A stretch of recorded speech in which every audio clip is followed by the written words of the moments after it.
Côte d'Ivoire, au Gabon, mais surtout au Mali, et c'est l'occasion de vérifier le regain d'activité diplomatique et économique du Maroc sur l'ensemble du continent noir, le tout sous le regard très intéressé des Français.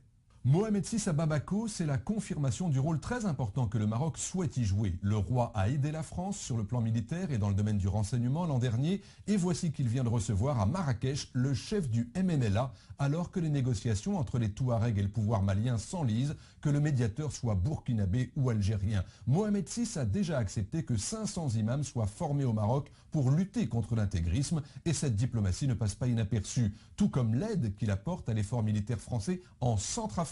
Des soldats, du matériel, de la logistique et le souhait de soulager le fardeau. Bien que le Maroc ne fasse pas partie de l'Union africaine, le Royaume veut participer à l'effort collectif dans les crises. Si l'on y ajoute la volonté du Maroc de jouer un rôle d'auxiliaire aux côtés des États-Unis dans la médiation du processus de paix israélo-palestinien, on se dit que, discrètement, la diplomatie marocaine sait se rendre de plus en plus utile.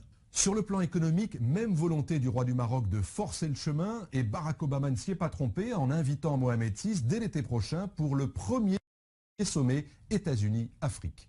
Il faut dire qu'avec ses 5% de croissance prévus en 2014, le Maroc essaye d'être l'un des vecteurs du développement du continent. Depuis qu'il a annulé au début des années 2000 la dette des pays africains les plus pauvres, tout en les exonérant des droits de douane, le Maroc envoie ses champions de l'industrie et du commerce à la conquête du Sud. Dans le secteur bancaire, la progression est très spectaculaire avec le rachat de dizaines de banques dans toute l'Afrique de l'Ouest. Mais on observe la même chose dans le secteur des télécoms, des assurances ou dans le domaine minier.